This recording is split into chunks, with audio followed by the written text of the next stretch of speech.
Salut, c'est Zaba et commençons tout de suite par le numéro 10, loup mutant.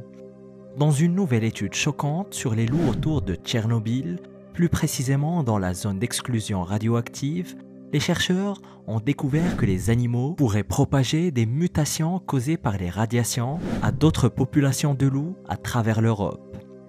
Selon le rapport du National Geographic, les chercheurs ont suivi et étudié 13 loups à l'aide de colliers spécialisés dans la mesure des radiations.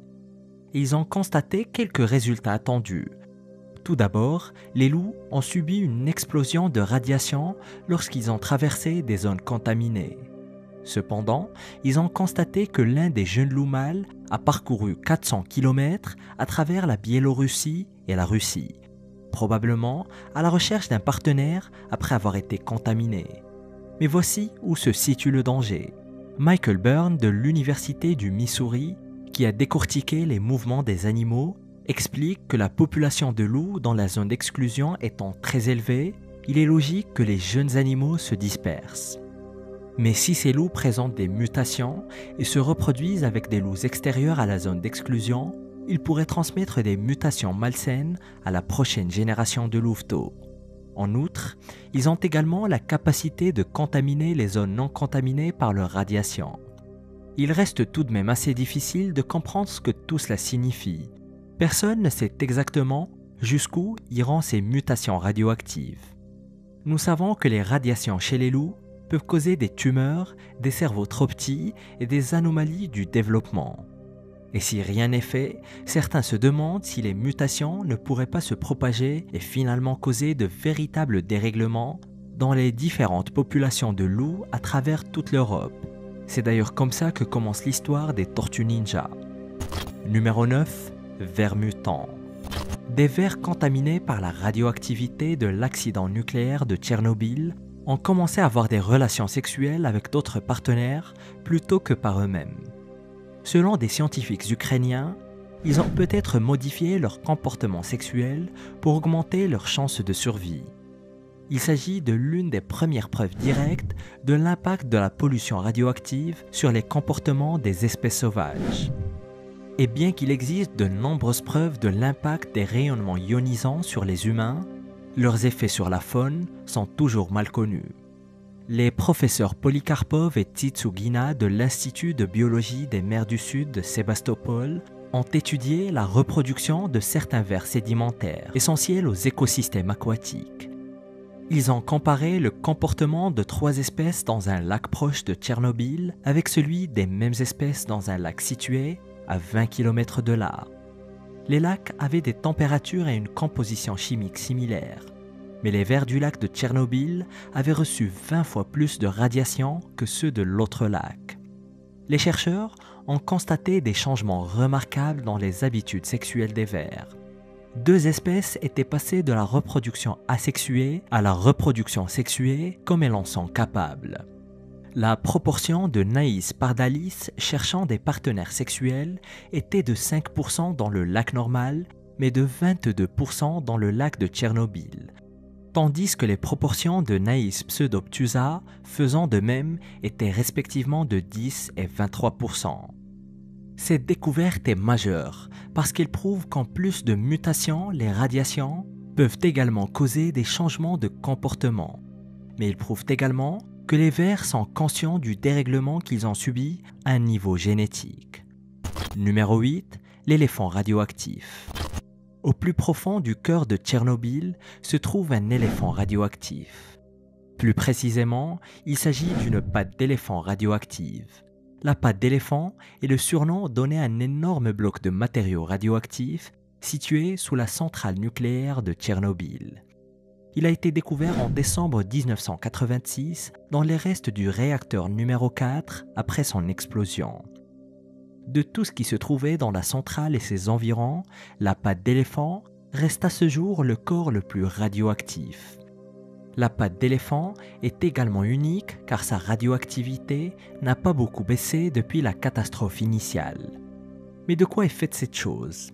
Elle est principalement composée de dioxyde de silicium. Mais l'amas de matière radioactive contient également des traces d'uranium, de magnésium et de graphite. Et toutes ces substances combinées créent une sérieuse radioactivité. La masse était solide après l'explosion et ne pouvait même pas être endommagée par une foreuse télécommandée. Elle n'a commencé à se fissurer qu'en 1998 et en 2021, la masse s'est effritée au point de ressembler à du sable. Mais voici à quel point la patte d'éléphant était dangereuse. La radioactivité en se tenant près de la masse était de 80 000 Roentgens. Cela signifie que vous avez reçu une dose mortelle de radiation en seulement 5 minutes. Et même si sa radioactivité a quelque peu baissé au fil des ans, elle peut toujours administrer une dose mortelle de radiation si l'on approche d'elle pendant trop longtemps. Numéro 7. Radioactivité. La forêt rousse de Tchernobyl est l'un des endroits les plus radioactifs de la planète. Récemment, des chercheurs du Royaume-Uni travaillant avec l'université de Bristol se sont rendus dans la zone d'exclusion, puis ont utilisé des drones spéciaux pour pénétrer dans les parties les plus irradiées de la forêt, afin de mesurer les rayonnements gamma et les neutrons. Ces véhicules sont appelés UAV pour véhicules aériens sans pilote. Il s'agissait de cartographier la forêt rousse et de voir à quel point celle-ci demeurait irradiée après toutes ces années. Ils ont découvert d'autres points radioactifs méconnus des autorités ukrainiennes. Selon l'université de Bristol, la forêt rousse couvre une superficie d'environ 6 km. La forêt a gagné son tristement célèbre nom lorsque les radiations ont donné aux arbres une terrifiante couleur brune rougeâtre.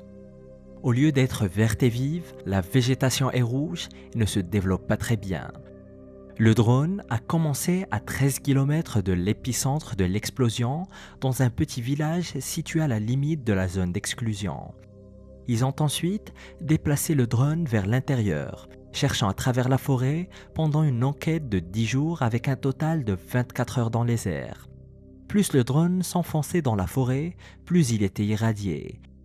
L'université étudie maintenant ces données afin de comprendre l'effet de ces points chauds de radioactivité et leur effet sur leur environnement immédiat. Numéro 6. La mystérieuse loutre. L'une des découvertes les plus étranges récemment faites dans les forêts de Tchernobyl était un animal improbable. Il ne s'agissait pas d'un monstre ou d'une créature mutante, mais d'une loutre ordinaire. La loutre a été découverte errant dans la zone d'exclusion radioactive. Les chercheurs ont utilisé des caméras cachées pour essayer de suivre la vie sauvage dans la région de Tchernobyl et voir comment elle se rétablit. Ils ont appâté les animaux avec des carcasses de poissons près du rivage où ils avaient placé les caméras. Ils ont réussi à capturer sur vidéo 15 espèces d'oiseaux et de mammifères dans la région en quarantaine.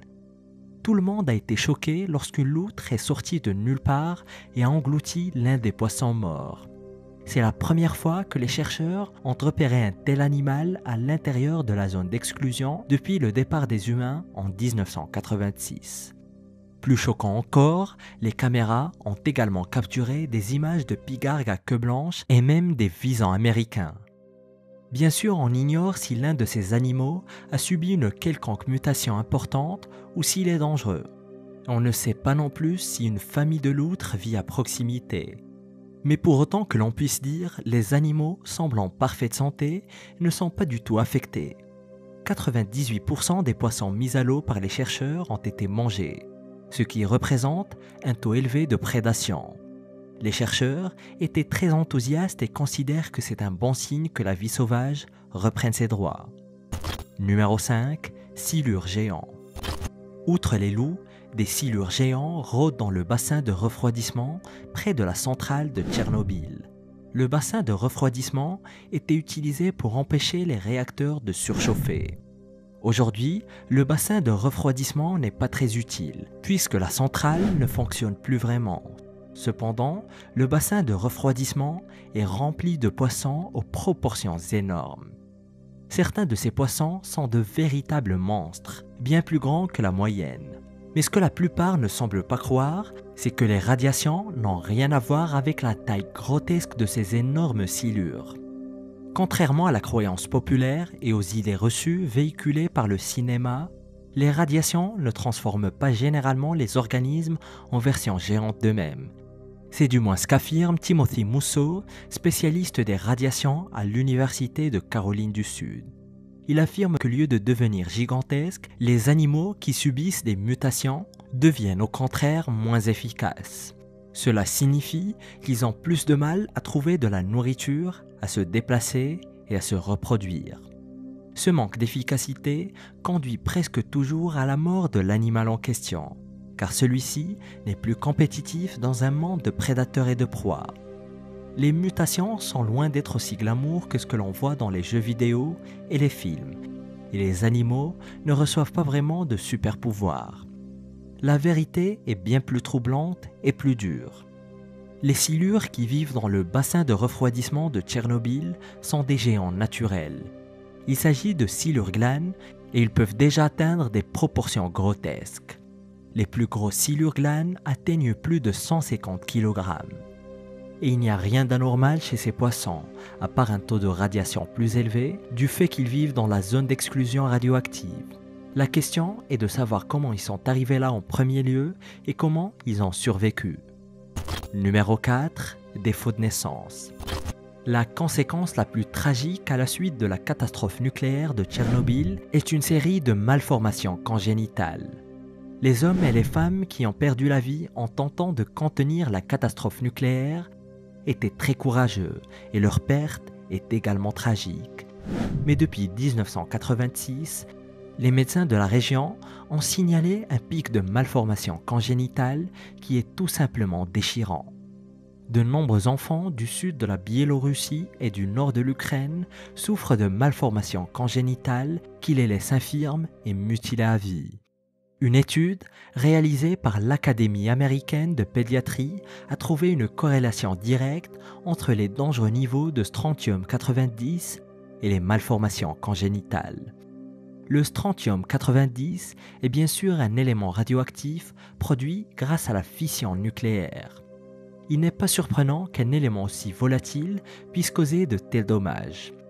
Sans vouloir entrer dans les détails des malformations, car c'est vraiment triste, une autre étude réalisée par l'UNICEF a suggéré qu'au moins 20% des adolescents en Biélorussie sont nés avec un handicap grave dû à une malformation congénitale. Et comme vous pouvez l'imaginer, le fait que 20% des enfants soient handicapés à cause d'une anomalie congénitale est un chiffre consternant. Il devrait être plus proche de zéro, ce qui nous amène à nous demander jusqu'où les radiations sont parvenues et pour combien de temps encore nous verrons leurs effets.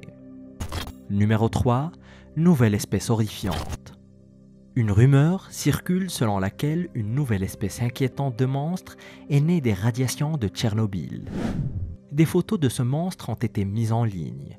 Il a une peau noire et coriace, des yeux sombres et maléfiques et un visage différent de tout ce que nous connaissons. Il semblerait que ce soit un monstre bien réel qui a peut-être perdu tous ses cheveux à cause des radiations. Mais c'est plus une légende urbaine qu'une créature réelle. La soi-disant preuve était une image de quelque chose d'autre. Mais les gens ont toujours peur qu'il y ait une espèce de monstre effrayant qui erre dans la forêt.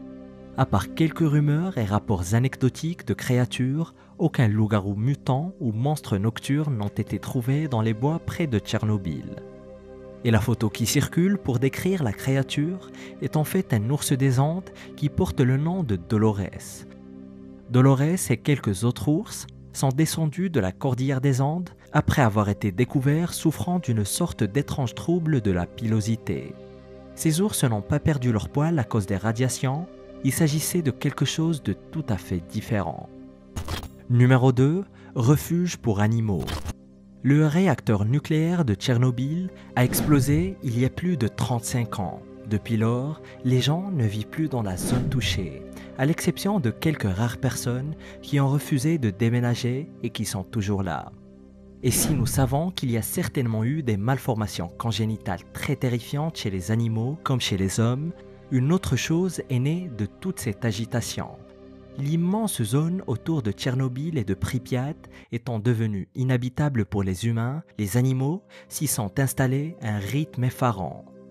Nous avons déjà parlé des loutres et des loups, mais selon National Geographic, de nombreuses autres espèces exotiques vivent dans la région, comme l'ours brun, le lynx, le castor, le cerf, le hibou, l'élan, le renard et bien d'autres encore.